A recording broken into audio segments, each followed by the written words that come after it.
21 अगस्त 2024 बुधवार। वर्ष का 20वां सामान्य सप्ताह।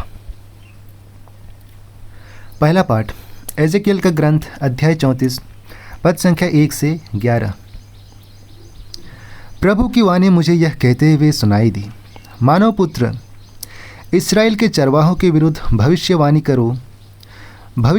करो और उनसे कहो, चरवाहों, प्रभु ईश्वर यह कहता है, धिक्कार इस्राएल के चरवाहों को, वे केवल अपनी देखभाल करते हैं। क्या चरवाहों को झुंड की देखभाल नहीं करनी चाहिए? तुम भेड़ों का दूध पीते हो, उनका ऊन पहनते और मोटे पशुओं का वध करते हो, किंतु तुम भेड़ों को नहीं चराते।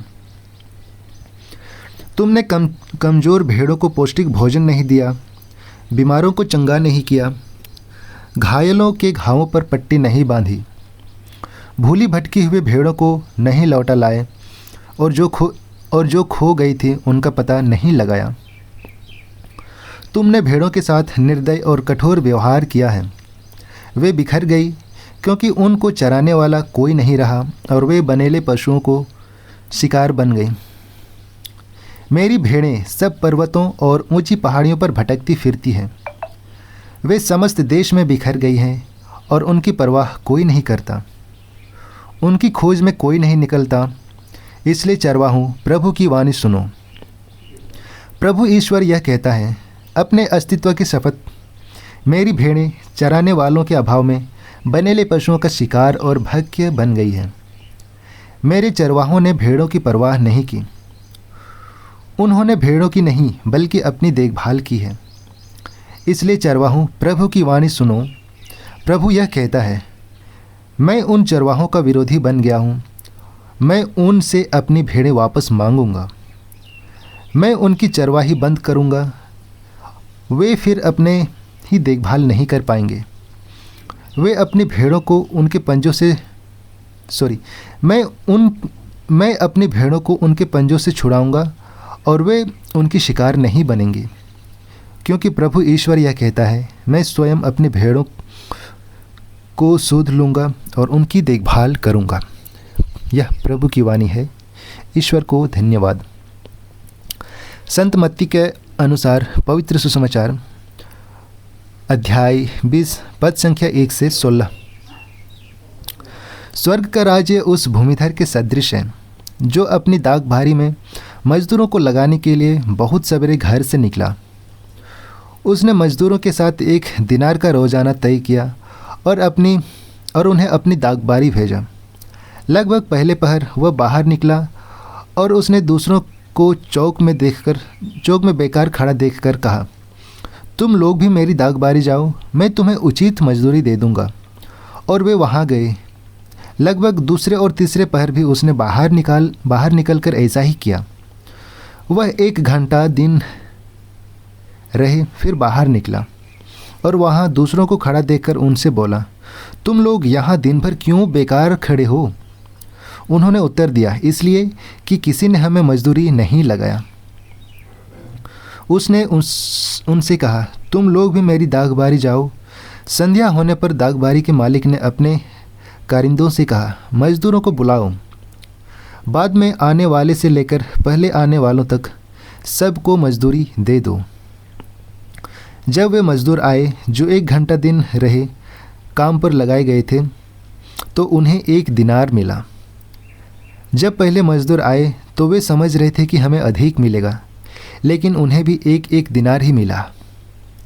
उसे पाकर वे यह कहते हुए भूमिधर के विरुद्ध भुनभुनाते थे, इन पिछले मजदूरों ने केवल 1 घंटे भर काम किया, तब भी आपने इन्हें हमारे बराबर बना दिया, जो दिन भर कठोर परिश्रम करते और धूप सहते रहे। उसने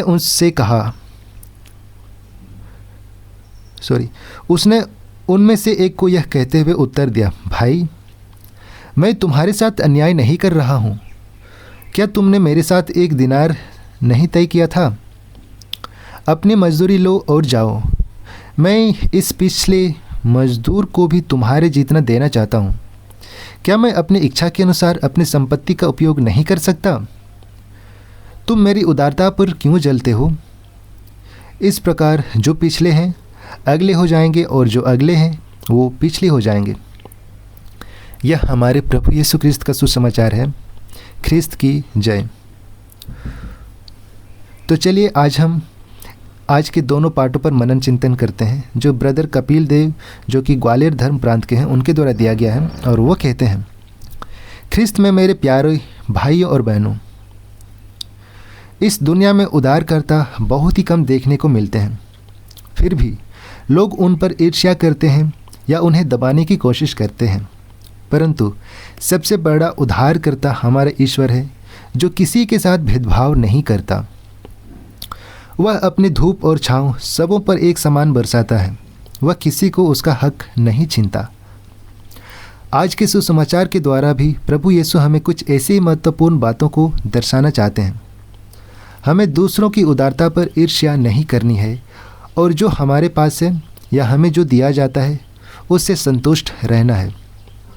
संत मत्ती के सुसमाचार में अध्याय 20 के वर्ष 3 में वचन कहता है, तुम लोग भी दागबारी में जाओ, मैं तुम्हें उचित मजदूरी दूंगा।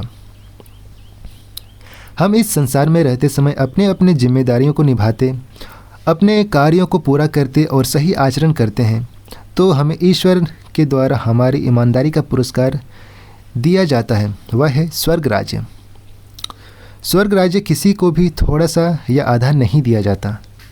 यह उसको दिया जाता है जो उसकी खोज करता है, जैसे कि मत्ती के सुसमाचार चैप्टर 6 वर्स 33 में वचन कहता है, तुम सबसे पहले ईश्वर के राज्य और उसकी धार्मिकता की खोज में लगे रहो और ये सब चीज़ें तुम्हें यूं ही मिल जाएंगी। यह उसे दिया जाता है जिसे प्रभु ईश्वर देना चाहता है। जैसे कि प्रभु यीशु ने भले डाकू को स्वर्ग राज्य देने का वचन दिया था। हम आज के सुसमाचार में पढ़ते हैं कि सभी मजदूरों को एक एक दिनार दिया गया, चाहे वह सुबह से मेहनत कर रहे हों या काम खत्म होने की 1 घंटे पहले से। ईश्वर की दृष्टि में सभी एक समान हैं।